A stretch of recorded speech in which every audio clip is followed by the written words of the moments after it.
if you really want to master your mental health, you have to make sure that you're not adopting a limiting story for yourself. And if you currently are feeling either stuck or you feel like you don't have what you really want in your life, you're carrying around at least one limiting story.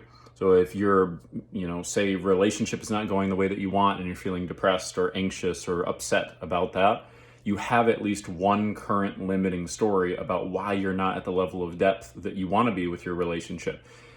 If you've got a feeling of depression going on and you're not content with where your life is at right now, there's a story that you're telling yourself about why your life is not where it's at right now and why you feel like you can't potentially get what you really want. So I'm not here to discredit the fact that every single person watching this has gone through struggles, tribulations. I'm sure that you have some challenges in your life that are very real. I'm not about pretending that everything is just perfect. But the worst thing you could possibly do for yourself is to give yourself a limiting story. And in the context of mental health, we do this very often without knowing it. Because usually the story that people are telling themselves is something like, well, my mother and my father treated me this way when I was a kid, and because of that, I got really insecure at school, and I had this one bully when I was in 9th grade, and then I never really felt sure of myself in high school, and I've never really felt comfortable in my own skin, and now I feel really, really anxious when I'm in crowds, and I just really can't go out in public and, socialize at the level that I want to, because I feel like I always have to be guarded and reserved.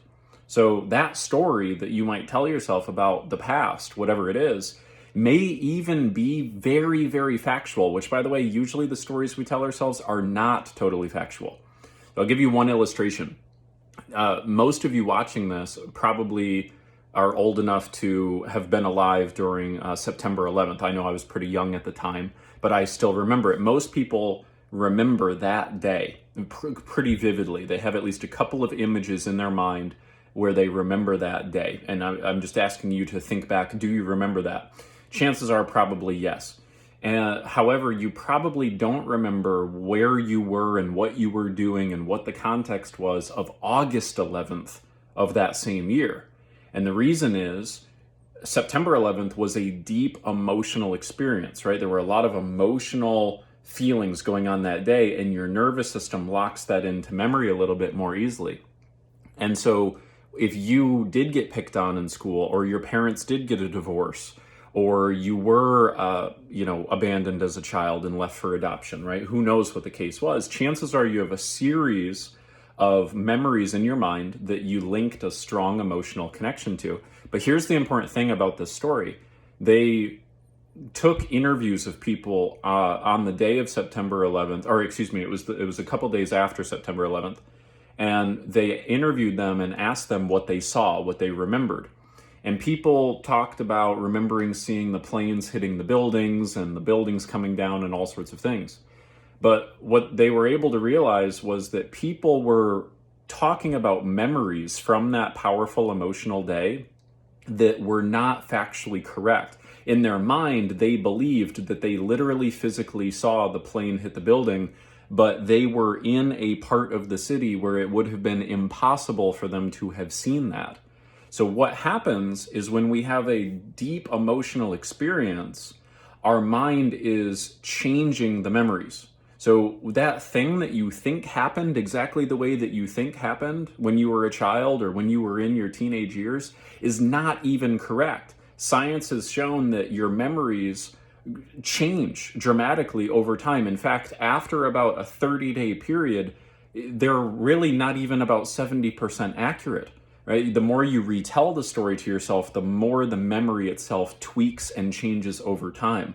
A more silly example would be very often, let's say you had you went on a fishing trip and you caught a fish that was actually only 12 inches long, but when you tell the story again, it was 14 inches, and then 5 years later you tell it and it was a little bit bigger, and now when you think back to that day, the fish was 2 feet long, right? The mind will consistently update memories over time as we recite them. So the stories you're telling yourself are very often totally singular from a singular vantage point, which was your vantage point as like a hurt child or somebody who was the victim of that experience, but you are not representing it in your mind as the more full, diverse perspective of what was actually going on. So one of the therapeutic techniques I'll use with my clients very often is if they have what they would call a traumatic memory, I'll ask them to go back and put themselves in the body of somebody else in that experience. And I'll have them contemplate what was going on in that other person's life at that time. So for instance, if somebody felt like they weren't getting the attention they deserved from their father, I'll ask them to put themselves in the perspective of their father, and I'll say, well, what was going on in your father's life?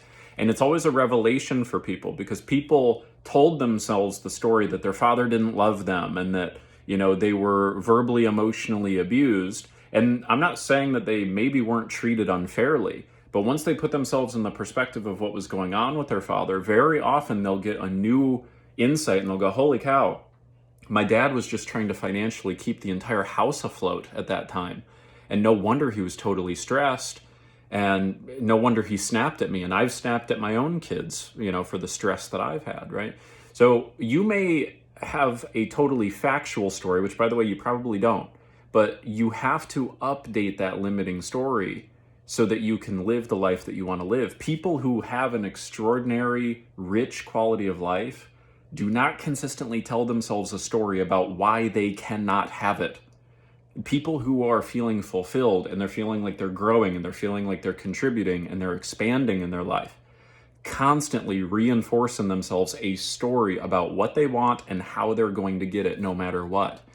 So don't put a limiting story on yourself, no matter what, right? No matter what any professional has told you before, if they've told you, oh, you're likely going to be anxious for the rest of your life, you're like, you might be sad and depressed for the rest of your life. The best you can do is learn to live with this. Bullshit, garbage. Right? You need to adopt a new, empowering story that is going to give you what you want in the future, and you need to write that out now.